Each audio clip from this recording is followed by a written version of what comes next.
Hey everybody, it is the day after Valentine's Day. So a lot of you guys are celebrating today if you're a cheap ass motherfucker like I am. My husband did surprise me and he brought home a commercial box of chocolates and two little boxes of chocolates that had little baby teddy bears taped to them for the kids. I was very impressed.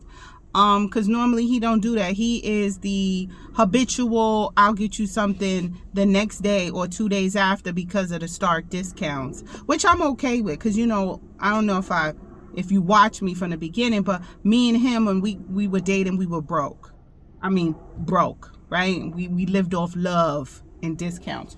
So, we would celebrate Valentine's Day the next day by hitting up the Dollar Tree and getting all the stuff for 50% off. And then we would go the day after that and it was 70% off. So that was a tradition. You know, I used to get me some nice turtles. I'm not a fan of the Russells, but I'll get me some turtles now for 50 cents or 30 cents. But anyway, this video is more informative. I found it interesting. I saw this on Journal News website or lohud.com. And if you're unaware, police records are now up for public access as of 2020. I don't know about other states. I'm only talking to New York because I live in New York, right? And before, they were protected under a certain civil rights law that was overturned in 2020. So the repeal of Section 50-A of the Civil Rights Law, it was used prior to shield the cops from having this information public. And the information we're talking about is disciplinary actions, infractions, what the department did, what was the outcome, what was their punishment, if any. And this came in the wake of activists and political leaders really pushing for this in the wake of the George Floyd situation and the concurrent incident involving police and unarmed people. So that is what came out of it, right? What started it, the political push to have this Section 50-A repealed so that these records could then become public. So in the 2 years plus since the public access was granted, here is the reality of the situation. So the conclusion of what these newspaper companies have been going through, the reality of the situation is how fucked up the New York legal system is, how unorganized and in disarray it is, the resistance of certain police agencies to even relinquish the records, and other things. So this article is written by USA Today, which is an affiliate of Journal News and Gannett. So in conjunction with USA Today, Mud Rock, Syracuse University, Newhouse School of Public Commission, and the University of Buffalo. Now, I'm just speaking of these entities that put this article in this database together, and I'll talk about the database, but there's probably others who put together their own database in the wake of this repeal. So the findings have shown, these preliminary findings show that the records should have been up for public scrutiny a while ago. Like the findings, whatever information they got is really concerning. And only a sliver of the information requested has been received. And Senator Jamal Bailey, he's a Democrat out of the Bronx, is publicly announced that he's going to try to help get this information, even though these newspapers are legally allowed to request it through FOIA, Freedom of Information legislation, FOIA, Freedom of Information Act, right? So they FOIL these precincts to get their records, and they got a few. They didn't get all, And they created a database, but I'll talk about it. So the media is suing. They have begun suing these precincts for these records when the FOIL requests go unanswered. Now, legally, you have 5 days to respond to a FOIL request and 20 business days to present the information that is requested. Now, I know that these smaller precincts do not have a dedicated person to just get all this information together. I know from where I work, some of these FOIL requests, the information is very detailed, and 20 business days might not be enough, but you can respectfully request an extension and an explanation why you need more than 20 days. And 9 times out of 10 or 10 times out of 10, the requester is very appreciative and understanding that it takes manpower, time, and energy to get this information, and they'll wait. They just want to be acknowledged and to know that it's coming. So the media has begun starting to sue the precincts that have outright rejected the request, not saying that we can't do it or whatever, just flat out no's, or who haven't even responded. So they started suing them. In a couple cases, I went to court. So the Supreme Court of Rochester ruled that in 2021, now mind you, this was up for public consumption in 2020. So in 2021, that releasing the records would deprive these officers of their contractual rights. The Gannett is the major newspaper company. They have pending lawsuits and current lawsuits in upstate New York and downstate New York.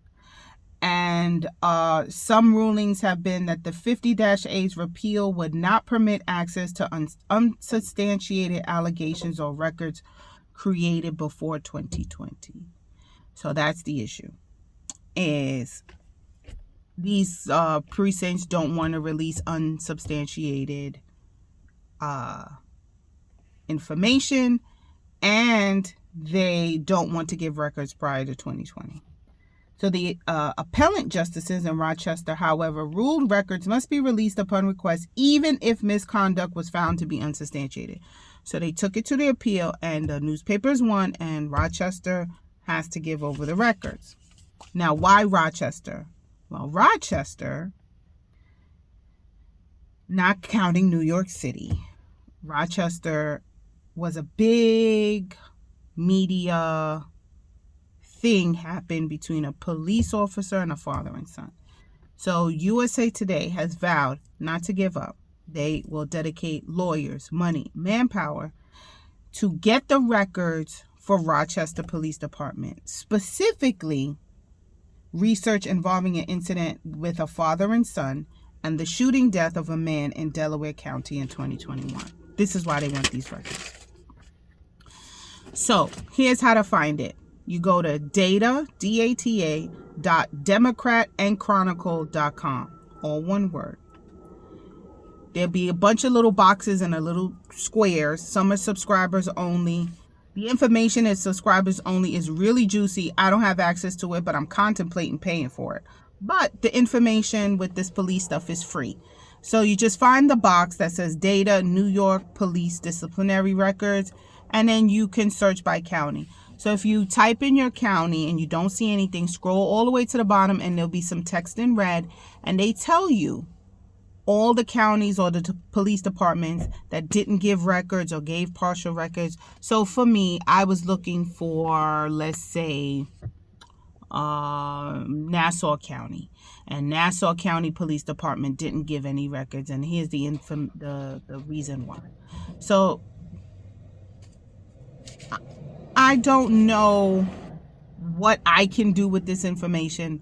Nothing, probably. Like I said, I haven't had an incident with police since I was my first week in college that I would need to look up. But I could imagine if you're a male, black, and you've had interactions with cops and you then went to complain and it's been dead and you've gotten no information on what is going on, you could potentially look up that officer's name and see if there was any disciplinary action taken. Now, it's a growing database. I know for one city that I looked up, they flat out said, we just don't have the manpower to even put those records together for you. That was a common answer as to why they didn't have records for that municipality or that precinct. But I know why there's resistance, because the police is a good old boys club, and police officers are protected. So you can't personally sue a police officer for something they did on the job. You sue the town, you sue the taxpayers. So pretty much they're personally untouchable. If their actions deem a lawsuit, they're not paying millions of dollars. Your town or village is paying that. Who wants to lose that? Who wants to potentially be have their dirty laundry aired out? But I say this: if you're any other government worker, let's say a teacher, if you get paid by government monies, everything is up for public consumption. I can look up any teacher and see how much they make, their certifications. If I foil deep enough, I can get their mailing address. You can request voter records. Let's say you're running for office and you wanna cold call. You could request voter information. You will get their name and telephone number, and you can cold call them and say, "Hey, vote for me," because it's public record. Any teacher that has disciplinary action out against them, that's public record. So why should the police be any different? Especially since the police officers have access to a device that can end your life. Wouldn't you think that would be more scrutinized and you would want to release those public records? Now, a teacher could engage in activity that is illegal, right? They can do things that is very illegal. They can do things that is abusive, but they do not have a device issued by their job that can take a life. I hope I'm saying that without saying that, because I don't want to get flagged, right? Cops are given this. Teachers are not, right? But I can get almost any information I want on a teacher, but including their disciplinary records, including their tenure records, everything. Like, if a teacher is up for tenure, I could request to see their file. And I could contest their tenure at a board meeting. Doesn't mean anything will happen, but I have that legal right. So I don't see why police officers are different. But what do I know? But if you're interested, I gave you the information on how to get that. USA Today has put together a database of information they have received so far, and apparently they are taking this very seriously, and it's free for the public. I mean, can you, Joe Schmo, foil the police precinct to request those records? Legally, yes. Your likelihood of getting those records is probably zero. Because if you don't get the records, you would have to sue, and what regular schmegula person has the money to even invest on a lawyer? Because you'll take them to court and then the judge will say, well, you have to give them the records. You can't sue for your lawyer fees, right? So you have a big entity like USA Today and Gannett, they're more likely to give those records over. So there you go with the database. I did not look up New York City. I looked up Rockland, Westchester. But, if you have some free time, comb through, see what these cops are doing. Bye.